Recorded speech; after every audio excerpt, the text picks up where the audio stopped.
What's up, y'all? Happy Friday. Got another stack of records to talk about today. Same number as usual, so let's get into it. But first, spinning this in the background. Grave You'll Never See. Probably my favorite record by them, but hard to pick between those first three. But after Soulless, no, they did Hating Life, which I record's pretty terrible, and honestly, I haven't really checked out anything after that because I thought the album was so bad it kind of turned me off. But yeah, good mixture of the faster style from the first record and the demos going into the more groovy style of Soulless. So yeah, great record, obviously. So we left off at Bath 3 last time, so let's continue. So if you get some kind of annoying noise in the background, I'm in the middle of doing a lot of laundry right now. Hopefully it's not too distracting. So I got 3 more Bath 3 records to show you that I didn't show last time. So Requiem, their thrash record, the good thrash record, because after this they did Octagon, which is a hot steaming pile of dog shit. I don't know what they were thinking on that record, but this is good. I mean, is it as good as the first 4 and most of the Viking stuff? No, but I like it better than Octagon and Destroyer of Worlds, and honestly, I even like it better than Hammerheart, which I know it's probably blasphemy to some, but oh well. Listen to either the Constitution or Blood and Soul and War Machine. Those are definitely my 3 favorite tracks on this one. This Black's not pulling it out, doesn't come with anything, so yeah. Good record, but definitely not one of the best, but still enjoyable. And then we have Blood on Ice. Definitely my favorite of the Viking stuff and one of his best records, period. I love that painting, and I have a t-shirt of this too also, which I want to get a custom-made flag of this artwork. But I'll show you the back again. This one doesn't come with anything, but I'll show you the records because they are red. Double LP, which these don't need to be double LPs, but oh well. Red, very simple. Tracks on this one: Blood on Ice, One Eye Old Man, and Man of Iron, and The Lake and the Woodswoman. Those are definitely the highlights. This whole record is awesome. If I had to do ranking of the Bathory record, this would be in the top 5, no question. Probably even my top 3. And I don't have Destroyer. That album's kind of a pain in the ass to find, but I'll get it eventually. With his last 2 records, this is a compilation. It has Above Nordland 1, so it's a double LP. So LP 1 is the first one, LP 2 is the second one. Duh. So there's the front. Awesome. I'm assuming Necrolord artwork. Back track Black Mark 666-21. Gatefold. Just some black. I'm not gonna bother pulling that out. Yeah, great shit. Bathory rules, obviously. So too bad he passed away so young. He had a bunch more awesome music to still make, but yeah, great way to end his career. Unlike some bands who put out a turd in their career. Slayer, I'm talking to you. Alrighty, so here's a one-off. I think this band has 2 albums before this and an EP after, but I'm not really familiar with the rest of the stuff, but this one is really awesome. Based, Necro Sapiens, so I don't remember where these guys are from, but this is take like mid-90s Morbid Angel and mix it with early Bloodbath, so say like Domination mixed with Nightmares Made Flesh, kind of. But a little bit groovier, so maybe a little bit early Grave too, but newer band. I think they've been only around since like the mid-2010s, I think, but anyway. Front cover, love the painting, very cool logo.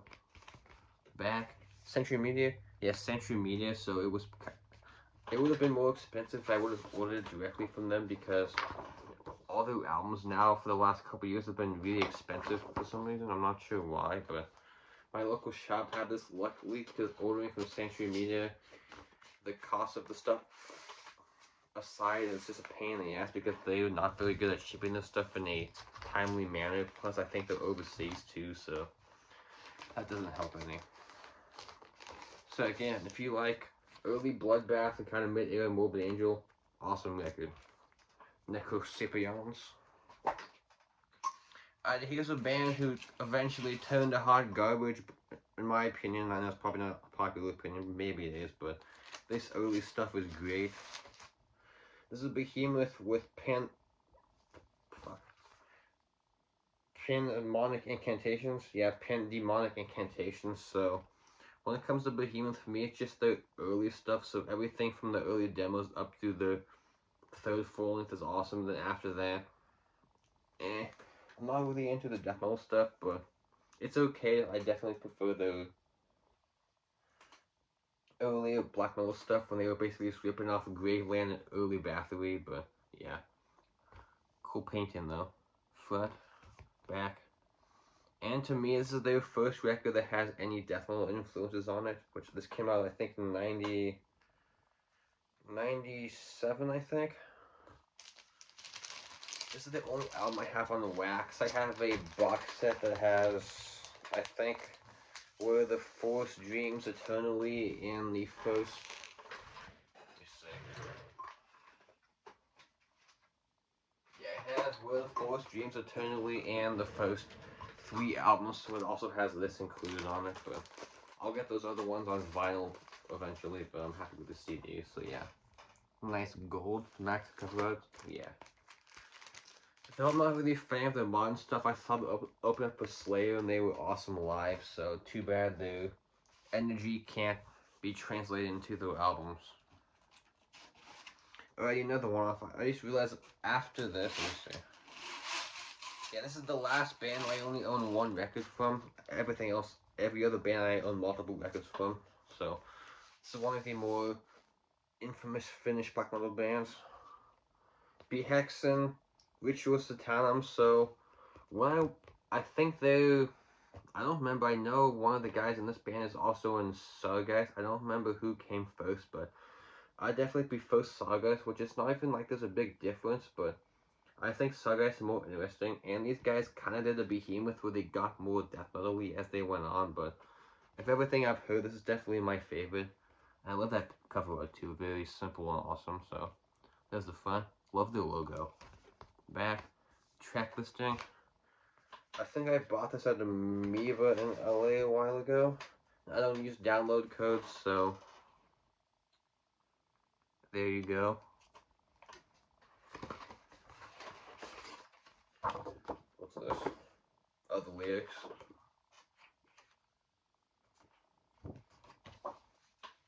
I think this is their like 2nd or 3rd album. It was put out through Deborah Morty. It doesn't say what year it came out originally. If I had to guess, I'm gonna say mid-2000s.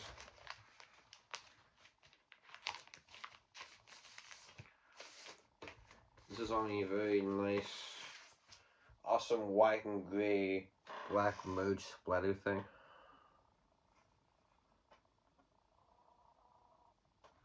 Yeah, man, but Hexen are awesome. I need to get more of this stuff. I don't know anything on CD. This is the only thing by them I own at all, so yeah.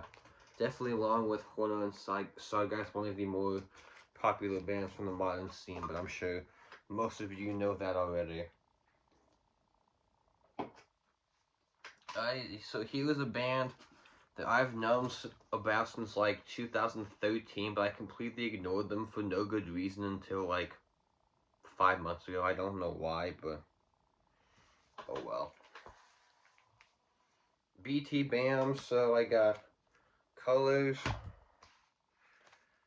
the Parallax 2 feature sequence, and Colors 2. So I'm not sure even why I ignored these guys. Maybe because I thought they were something else, but definitely a good, unique band. But the early stuff is not really my style. They changed style drastically after the early stuff, which is kind of a good thing. But because I think they got 3 different members. I know the only original guys left is the singer and the lead guitarist. After I think the 2nd album, they got a new bass player, drummer, and rhythm guitarist. But most people say this is their best record. Not my favorite. It's probably my 2nd favorite. Honestly, the record after this, The Great Misdirect, I think that's what it's called. It's probably my favorite. But these guys are definitely one of the bands where you can't really put them in one category. If I had to pigeonhole them, probably progressive metal, but they're not like Dream Theater type wankery stuff. They're definitely on the more extreme style, but it's like this prog metal, thrash, heavy metal, technical death metal, rock influences are kind of all over the place, so they definitely have a very unique songwriting style, and I haven't heard a single band that sounds like them since, so they definitely take their influences and make them in a very unique style. So if you want to check out one song, I forget which one, I think it was Answer the Sky or Prequel to the Sequel, my two favorites, so yeah. Colors from, I think, 2007, yeah, 2007, so I think it was the record before this is when they were first starting to get more progressive, and then this is where they went full bore for it. And then the Future sequence, so another one of my favorites, but I'm missing my favorite, like I said, but I think when I first heard about them, this was the first one I saw because I like the album cover a lot, just very simple. Favorites on this one, probably the Black Box, Bloom, or Melting City. Oh, Lay Your Ghost to Rest. Anyway, front, back, tracks. This one is actually on a color, show the record. Gatefold. So the album after this, they got more melodic and kind of ditched a lot of their extreme metal influences for the album, so it's not bad, just more melodic, but that record's still good, but not one of my favorites, so I haven't bothered picking that one up yet. So Pink is the first LP.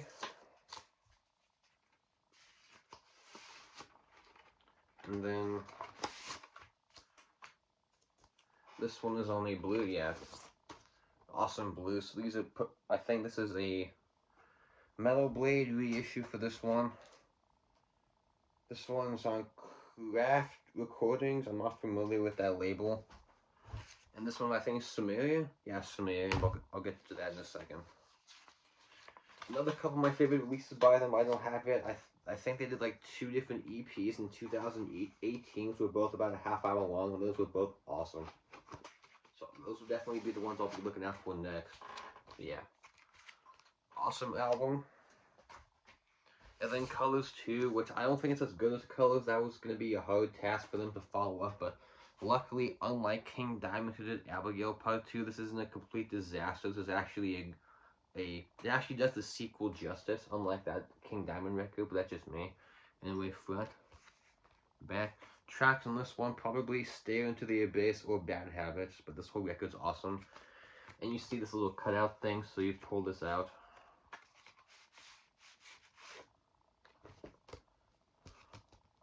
Yeah. I think both LPs are the same color for this one, but I don't remember exactly. Cool, black and green. Merge. Make sure to put this one back correctly. If I didn't show the gatefold, let me show that better.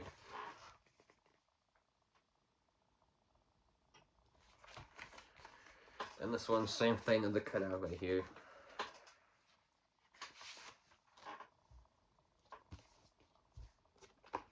Yeah, same color.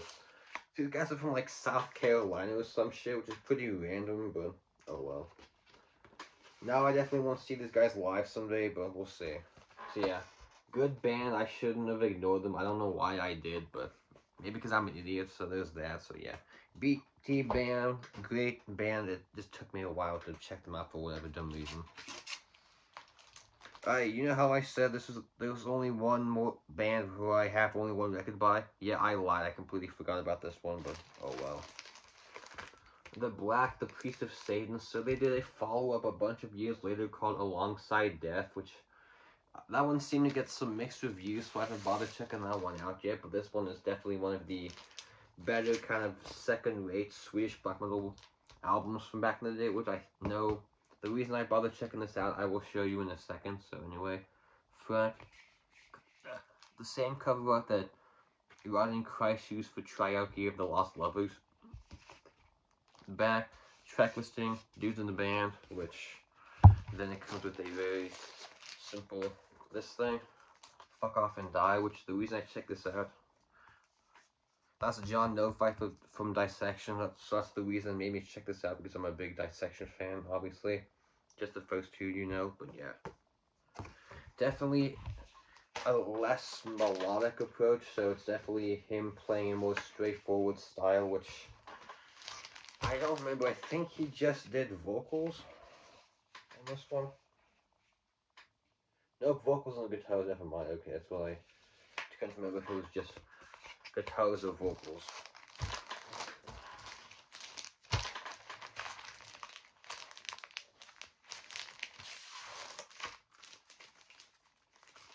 Very simple, nice red. I like that label. I think Osmos repressed this in 2020, and I picked it up when they put the copies for sale. What's Osmos? Yeah, Osmos 20. It says 2018, but it doesn't seem right. I could have sworn it was 2020, though. Oh well.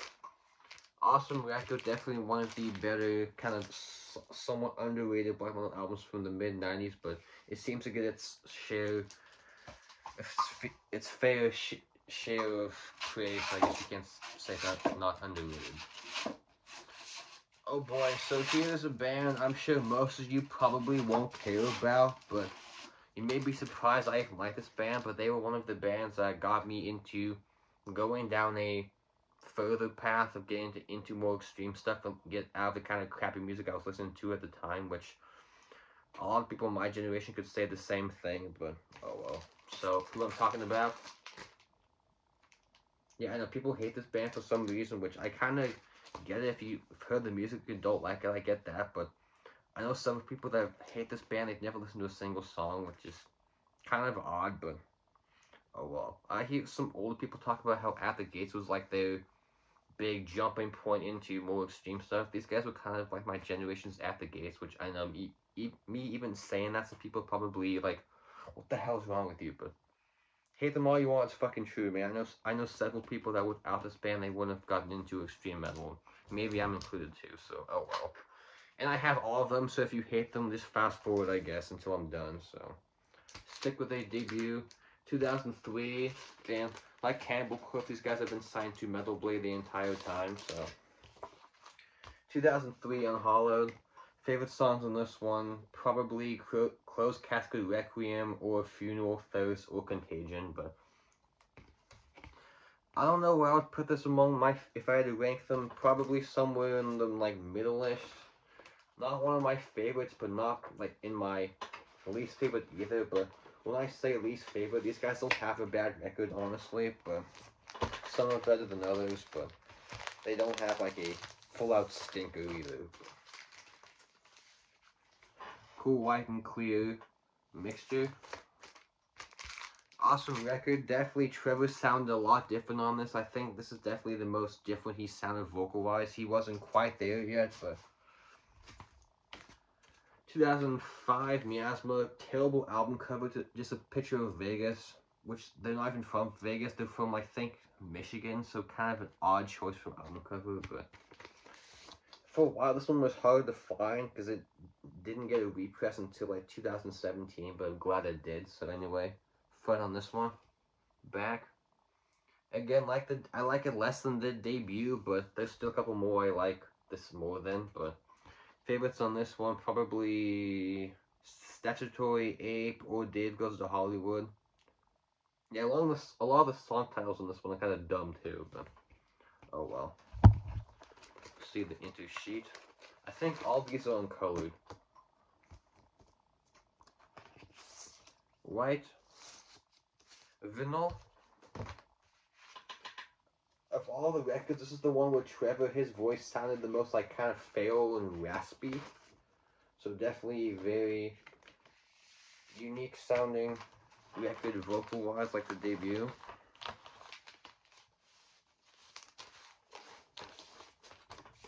So yeah, Miasma, not one of their best, but still fun. And this is, for me, where Trevor, I think he got his vocals, where this record onwards, basically, his vocals basically stayed the same. Nocturnal, 2007. A lot of people, their favorite record they ever did. Not mine, but probably in my top 3 or 4. I think this was the first record I bought by them. At least on vinyl it was. I have a couple CDs too, but it was either this or Ever Black was the first one I bought. But Favorites on this one, obviously What a Horrible Night to Have a Curse is definitely one of the biggest songs. Everything Went Black. My favorite's probably Death Mask Divine or Warborn. But yeah.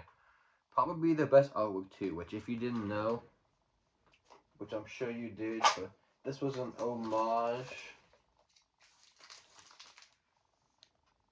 to this, which the guys have stated in Black Alley before. They're all big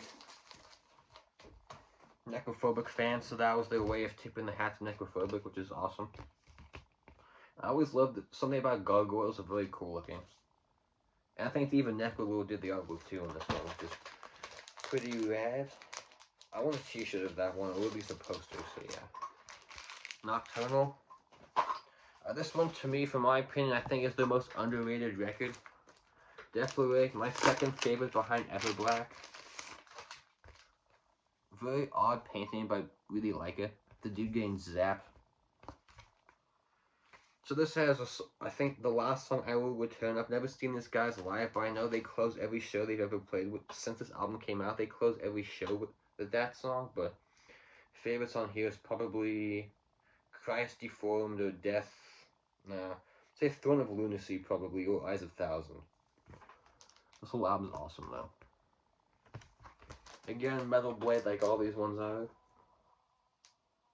Very simple gatefold. This one is on a cool, just plain like popsicle orange, as I like to call it. Sweet labels.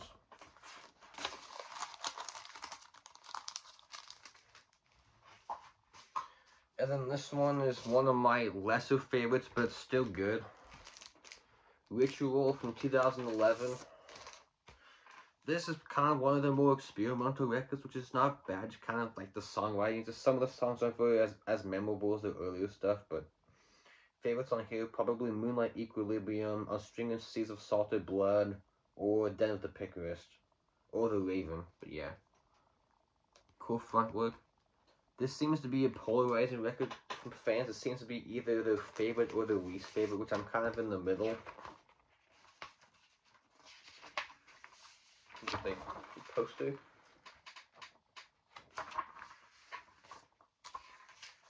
Which I know after this, I think a couple of the guys would have left the band, so that's maybe why the songwriting wasn't as strong with the earlier stuff, because they had like some differences, because I know the drummer and bass player left after this. Cool gold and green half and half thing. Kind of see-through, clear, and see-through green. Ritual. And then if you're open-minded, you actually want to check out some stuff that isn't super knuckle dragging, you're not closed-minded, this is the one I suggest you go to. Definitely my favorite. Literally every song, I'm not going to even name a song to check out, just check out the whole record. Every song on here is a total banger, but if I had to name a few, probably Rape and Hatred by Vines of Thorns, Control, or In Hell's Where She Waits For Me. Or Good of Departure, but anyway. Front, love the cover art too. The back. So I know the drummer that played on this album and the bass player is still in the band to this day, but the guitarist, the lead guitarist left, but he's back now, which I'll explain that in a second.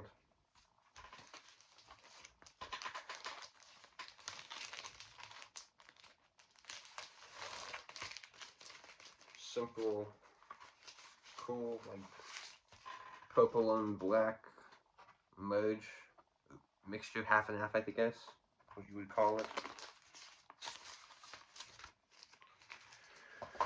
If I had to pick the weak link, it would be this one, in my opinion. Abysmal. So kind of odd that my favorite record by them was sandwiched in between my two least favorites. Weird, but I don't really like the cover art too. It's kind of cool, but it looks like kind of a mess. It looks kind of more like a Brutal Death artwork, sort of. But anyway, front, back. And a lot of the track names on this one are kind of dumb, but the favorite song in here probably Vlad's Son of Dragon, Threat Level Number 3, or The Fog. So with all the records, this one took the longest for me to get into, but once I did, I really liked it. And again, another giant poster. Just the album artwork.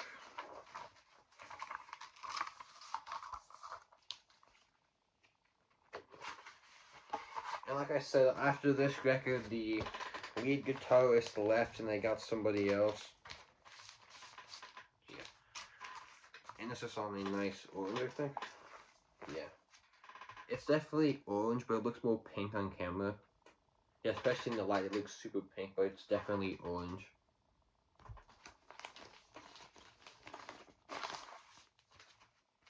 Abysmal. And then I think this is, to me, this is basically like the spiritual successor to Nocturnal, which isn't as good as Nocturnal. No, but I think it's definitely in the upper half of the discography. Nightbringers, which Abysmal, I heard like I think a couple months after it came out, but this was the first one I bought. This was the first one I pre-ordered, so I discovered them in like early 2015. So this was the first one I bought as a brand new release. So anyway, there's the front, back. And I know Necrolord did the artwork for this one, and they said they wanted it to sound like in the vein of Nocturnal, which I think they mostly did. Favorites on this one of God and Serpent and Spear and Snake, Jars, or King of the Nightlook. Or the title track is awesome also. Giant poster, I'm not pulling that out again. And when I bought this, I bought the t-shirt combo, so I have a long sleeve shirt that has this artwork on it. Cool red and black, half and half thing. This was 2017, if I did not say that already. Cool inner sheet. And then this was their first, if you've noticed, I said every album was 2-year break. This is their first album that was a 3-year break. This didn't come out till 2020. I'm not sure why, but oh well. So this is Verminous. So this is probably the most experimental, especially vocally. There's some parts where Trevor does something he didn't really do vocally that much as often. Like, he kind of changed his style-wise, but anyway. I love this cover. You can see it's kind of, like, you feel the stuff, but very oozy. And again, like, Nightbringers, I bought the t-shirt LP combo, so I have a long sleeve of this one as well. Dudes in the band. Favorites on this one, Child of Night, Removal of the Oaken Stake, and How Very Dead in the title track. Again, giant poster, not pulling that out. Show you the LP color in a second. I know I said earlier Everblack is one to check out. Honestly, this might be a good place to start if you're open-minded and want to give these guys a fair shake instead of writing them off just because what people told you to. Cool artwork for that. Even if you're not a fan, you have to admit most of the album artwork is awesome. I think, again, another cool one. There was one version that was black with just like green splatter that I really wanted, but that was sold out by the time I saw this go up for sale, so I had to settle for that, but still cool looking, so yeah. Good band, fuck the haters, whatever, I don't need to defend them. So, what happened now, we'll see, because I know Trevor killed himself because I think he had some depression issues, which sucks, but the guitarist that was the lead guitarist on Deflate through Abysmal, he's back in the band, and the guy who was the main composer, the rhythm guitarist, is now the vocalist, so we'll see what happens for new material. They announced a tour. I'm not sure if I'm gonna go, we'll see, but oh well. It's a good band if you're open-minded, check out Everblack or the newest one. Alrighty, so this is pretty sad. I only have 3 Black Sabbath albums on vinyl. I know, I definitely need to fix that. I have a bunch on CD, but They were always readily available, so that's not why I bothered picking up more, but I'll get some more eventually, so. Debut from 1970. Not one of my favorite, no, it's probably in my top 7 or so, but this just have some of my favorite songs by Sabbath, at least with Ozzy has The Wizard, Behind the Wall of Sleep, and Wicked World, but definitely less metal, because metal wasn't really a thing in 1970, so you can tell there's still some, like, harder classic rocks tropes on here. I mean, what's the one song with the, not the whistle, but the, can't think what the instrument's called, like the,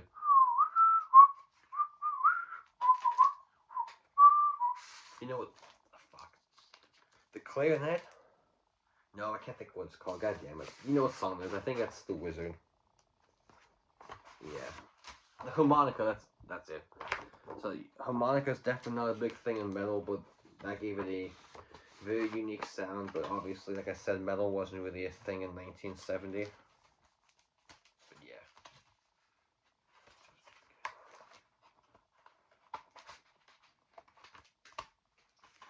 Good record, but not my favorite with Ozzy. When it comes to the Ozzy era, it's probably either Master of Reality or Volume 4. The two I usually go for when I'm in the mood for the Ozzy era. Good record, obviously.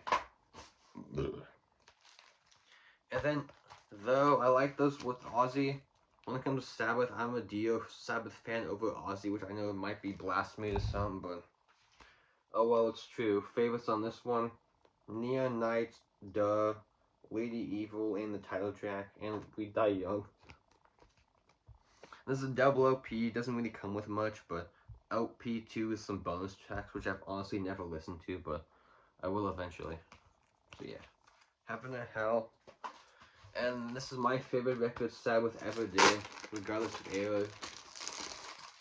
Who listen to fools? The mob rules. So, favorites on this one, besides just saying the whole album, probably Voodoo or The Sign of the Southern Cross. Especially The Sign of the Southern Cross, that is awesome.